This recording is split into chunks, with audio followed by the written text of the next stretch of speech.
Attention Deficit Hyperactivity Disorder, ADHD. ADHD isn't a lack of attention. It's a different relationship with it. People with ADHD don't choose what to focus on. Focus happens to them. They can get completely lost in a task they love. This is called hyperfocus. But when the task is boring, repetitive, or unclear, their brain just won't cooperate. It's not laziness. It's not about willpower. It's a wiring difference in how the brain handles dopamine, which affects motivation and reward. ADHD affects executive function. That means things like planning, remembering steps, managing time, and switching tasks become much harder. Imagine your brain is a browser. Now imagine you've got 34 tabs open. All the time. Some of them are playing music. And you can't find the one causing the noise. ADHD can be hyper but not always. Some people are quiet, dreamy, distracted. Others are energetic, impulsive, and restless. And some are both. ADHD comes in different types and no two people show it the same way. Living with ADHD means constantly juggling things others do automatically. But it also means creative thinking, unusual problem solving, and bursts of brilliant energy when interest is unlocked. Bipolar disorder. Bipolar disorder is about cycles. It's a condition that causes mood to swing between highs and lows. And those swings are bigger, deeper, and more intense than what most people feel. In a manic phase, a person may feel euphoric. Thoughts race. Speech speeds up. Energy feels endless. There may be risky decisions, poor sleep, or a feeling of being invincible. In depressive phases, it flips. The world slows down. Joy disappears. Energy vanishes. Everything can feel heavy, pointless, and impossible. There are different kinds of bipolar. Some people experience full mania. Others have hypomania, which is less extreme but still disruptive. Some go weeks or months between shifts. Others may cycle rapidly, even within days. Bipolar disorder affects attention because the brain is constantly adjusting to a new internal state. In manic phases, attention may scatter, unable to land. In depression, focus may disappear entirely. This isn't about mood swings caused by stress. This is a deep, neurological pattern that rewires behavior, memory, decision-making, and sleep. When treated and supported, people with bipolar can live full, creative, and productive lives, often with incredible insight into emotion and human experience. Depression. Depression is not just sadness. It's an illness that changes how your brain processes energy, memory, and motivation. People with depression may wake up already tired. Not from sleep but from the weight in their mind. Simple tasks feel like climbing a mountain. Even enjoyable things no longer bring pleasure. This condition slows down thinking. It blunts memory. It fogs concentration. It makes decisions feel impossible. This isn't just feeling down. It's a neurological shift that affects chemicals like serotonin, dopamine, and norepinephrine, which influence mood, attention, and the ability to experience joy. Depression can look quiet or loud. Some people isolate. Others overwork or over-explain. It can be invisible even when someone is smiling. When depression happens alongside other neurodivergent traits, like ADHD or anxiety, it can worsen executive dysfunction. But it's important to know, depression doesn't mean someone is weak. It means their brain is in survival mode trying to protect them, even if it's doing it the wrong way. Anxiety. Anxiety is a brain that never stops scanning for danger. It's the voice that says, "What if this goes wrong?" even when things are fine. It's the racing heart, sweaty hands, spinning thoughts, before a meeting, a text, a conversation, or for no reason at all. Anxiety isn't always obvious. Sometimes it hides as overthinking, perfectionism, or needing to control things. Other times it shows up as panic attacks, avoidance, or freezing. Like the other conditions here, anxiety disrupts attention. When your brain thinks it's in danger, it shuts down non-essential systems. Focus, working memory, even language skills, all take a hit. An anxious mind isn't broken. It's a sensitive alarm system. But for some people, the alarm won't turn off, even when there's no real threat. Chronic anxiety changes how the brain handles routine tasks. Every email becomes a threat. Every unknown becomes a disaster. This stress overload affects everything from memory to sleep. And yet, many people with anxiety are deeply empathetic, detail-oriented, and alert to things others miss. Autism. Autism is a different way of sensing and understanding the world. For some, it means noticing tiny details others miss. For others, it means struggling to filter out background noise, smells, lights, or movement. Imagine every sound in a room being equally loud, people talking, a ticking clock, fluorescent lights buzzing.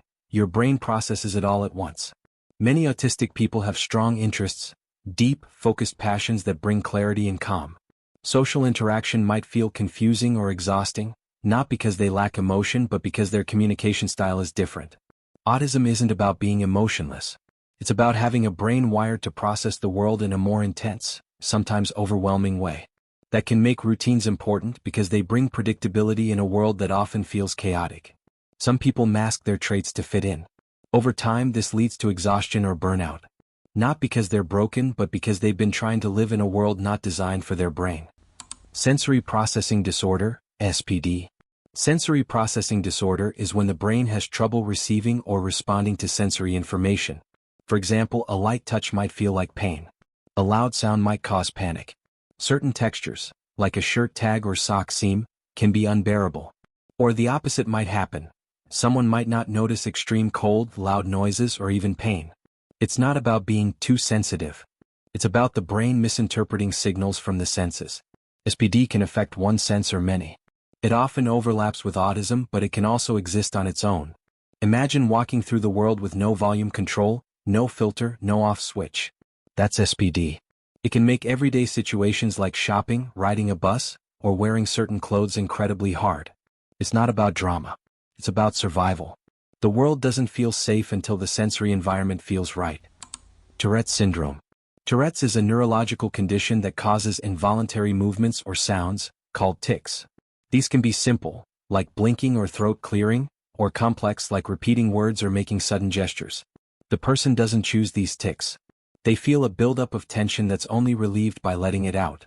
It's not a behavioral issue. It's not done for attention. And the idea that all people with Tourette's shout curse words is a myth. It's called coprolalia, and it affects a small percentage. Tics often get worse under stress or when someone tries to hold them back. Suppressing tics takes energy and can lead to mental fatigue. People with Tourette's often have other conditions too, like ADHD or OCD. Their minds work fast, creatively, and in loops. The body just doesn't always wait for permission. Senesthesia. Synesthesia is when two or more senses cross over. Some people see colors when they hear music. Others taste flavors when they hear words. Numbers might have personalities. Letters might have colors. Days of the week might have textures. It's not imaginary. Brain scans show that people with synesthesia really do experience extrasensory connections. For example, hearing a trumpet might trigger the sight of bright yellow. Or reading the letter A might always feel like the color red. It's not a disorder, it doesn't cause distress. But it's definitely different. A different kind of perception. Like the brain wired in stereo instead of mono. It can make memory stronger, creativity deeper, and the world richer, but also more intense. Dyslexia. Dyslexia isn't about reading slowly. It's about the brain processing written language in a different way. Letters can appear flipped, reversed, or jumbled. Reading might feel like decoding a secret message every time, even with familiar words. Spelling is unpredictable. Reading aloud is exhausting. But dyslexia has nothing to do with intelligence.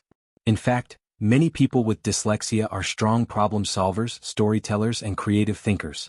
They often excel in visual thinking, pattern recognition, and out-of-the-box ideas. The brain just takes a different path to process language. And that path may be slower, but it's often richer in other ways. With support and the right tools, like audiobooks, text-to-speech, or multisensory learning, dyslexic minds can thrive. Not in spite of how they think, but because of it. Discalcula. Discalcula is often called math dyslexia, but it's not just about math anxiety. It's a learning difference that affects how the brain understands numbers. Basic things, like telling time, making change, remembering phone numbers, or estimating distance, can feel almost impossible. It's not laziness or lack of effort.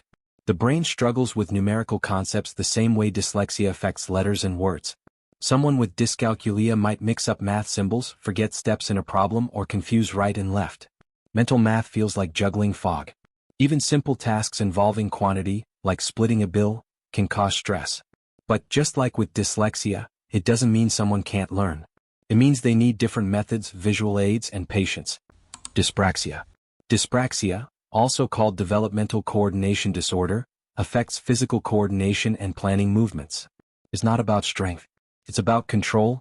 The brain has trouble sending clear signals to the body. Tying shoelaces, writing by hand, catching a ball, even walking in a straight line can be difficult. The body doesn't move how it's told to. Tasks most people take for granted take extra focus and energy. It also affects fine motor skills like using scissors or typing, and can show up in speech, causing slurred or slowed words. Dyspraxia can lead to low confidence, especially when children are mistaken as clumsy or careless. But it's not a choice. It's a brain-body disconnect that needs support, not shame. With understanding, therapy, and time, many people with dyspraxia build their own systems to navigate the world just fine. Auditory processing disorder, APD. Auditory processing disorder is when the brain has trouble making sense of sounds, especially speech. The ears work fine. The brain just misinterprets what's being heard. In noisy rooms, words blur together. Instructions might sound jumbled or arrive late. A person might ask for repetition often, not because they didn't hear but because they couldn't process it fast enough. Imagine trying to understand a sentence underwater or through static. That's APD. It can lead to misunderstandings in conversation, difficulty following directions, and fatigue from constantly trying to keep up. APD often gets mistaken for inattention or rudeness. But it's really about timing, and how the brain needs just a little more space to catch up with the world of sound. Obsessive-compulsive disorder, OCD. OCD is not about being neat or liking things organized. It's about intrusive thoughts that get stuck in the brain, and the urgent need to do something to quiet them. A person might check the door lock 5, 10, 20 times, not because they forgot but because their brain won't believe it's locked. They might wash their hands until they're raw because something feels contaminated, even if it's not. These actions are called compulsions. They're not habits. They're attempts to silence the anxiety that something is wrong, even when it isn't. OCD isn't quirky. It's painful. It can be isolating and exhausting. But the brain behind OCD is also incredibly analytical, detail-oriented, and persistent. It's wired to find threats, even if it sometimes sees them where there aren't any. Borderline personality disorder, BPD. BPD is a condition of emotional intensity. Feelings don't come in drops, they come in waves.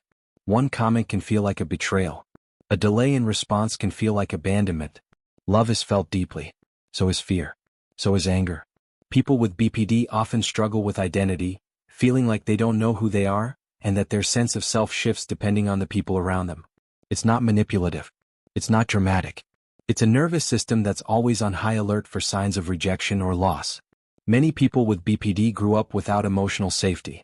Their brain adapted to survive unpredictability. It can be hard to regulate emotions when everything hits at once. But these same minds often have deep empathy, intense creativity, and fierce loyalty, when they're met with understanding, not judgment. Post-traumatic stress disorder, PTSD. PTSD happens when the brain gets stuck in survival mode.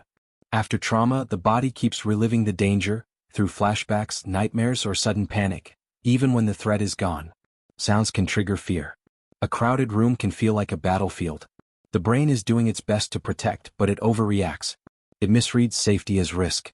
There's also complex PTSD or CPTSD, which comes from prolonged, repeated trauma, like childhood abuse or emotional neglect.